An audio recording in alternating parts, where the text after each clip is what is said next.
क्या निफ्टी में Santa rally 3 दिन पहले ही आ गई है? इंडेक्स ने एक स्ट्रॉन्ग शुरुआत की और उसके बाद we saw index sustaining those gains and moving higher. अब how much the structure has change since our last update and what are the key levels, ये हम आज के वीडियो में डिटेल में डिस्कस करने वाले हैं. निफ्टी का डेली चार्ट देखें तो we have a strong bullish candle on the daily chart. Crucial things to note here. First, index वापस अपने 21 EMA एंड 50 EMA के ऊपर ट्रेड कर रहा है and this is a sign of strength.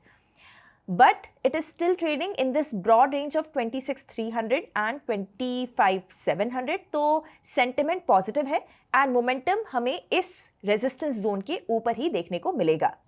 Last week हम आपके लिए एडिशनल एनालिसिस लेके आए थे ऑफ आवरली चार्ट. अगर आप हमारे साथ रेगुलर बेसिस पे बने हुए हैं तो यू कैन सी कि मार्केट आज हमारे इस रेंज के ऊपर एंड पे ओपन हुआ. This range was from 2650 and 25,700. We discussed this trend line and how we have seen a higher low. Setup तो ऑलमोस्ट क्लियर है बट स्टे ट्यून्ड क्योंकि उससे मैं क्लोजिंग रिमार्क्स में डिस्कस करने वाली हूँ. निफ्टी की 23 दिसंबर की एक्सपायरी का ओपन इंटरेस्ट देखिए तो 2 करोड़ तक का पुट अब से 26,100 एंड 26,000 के लेवल्स पर आ गया है. This is a bullish sign. Now call base उतना मीनिंगफुल नहीं है, सो लेट्स सी कि इंट्राडे में कॉल राइटर्स इमर्ज होते हैं या फिर नहीं होते हैं, क्योंकि ओआई के वॉल्यूम के हिसाब से रूम अभी भी है. सेंसेक्स पर भी हमें ये शॉर्ट टर्म कंसोलिडेशन का ब्रेक मिला है and index is approaching the next resistance zone of 86,000.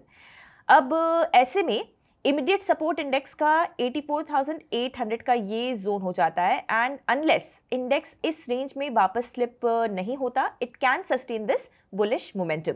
Sensex का 24 दिसंबर की एक्सपायरी का ओपन इंटरेस्ट देखें तो वी हैव 85,000 पर strong put base and call base at 86,000.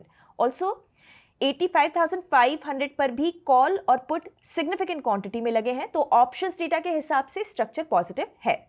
Now let's look at the foreign investors का data. Now FIIs cash market में last 3 session से net buyers रहे हैं and on Friday the buying figure was decent, but unless we see a sustained buying like for a week and in slightly higher quantity, I think we should take this data with a pinch of salt.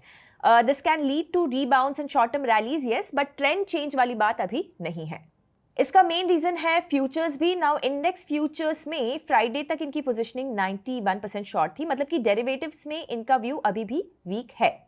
Now we have to सी कि after this sharp move क्या FIIs ने अपनी इन bearish bets को sizeable quantity में trim किया है या फिर नहीं. 1 से 2% के बीच में ज्यादा इंपैक्ट नहीं होने वाला है. We want a sizeable short covering along with net open interest shifting to positive above 3,000 crore. Now closing remarks. Nifty में 26,100 के जोन के ऊपर डिसाइसिव क्लोजिंग दी गई है. This is a range breakout on smaller time frame. अब क्योंकि इंडेक्स अभी भी अपने प्रीवियस ऑल टाइम हाई को डिसाइसिवली ब्रेक नहीं कर पाया है, तो idea should be of bullish credit spreads. Do not, अगर इंडेक्स 1 आवर के चार्ट पे एक बार फिर उस कंसोलिडेशन जोन में चला जाता है तो ये फिर साइडवेज हो जाएगा and this view will stand invalidated.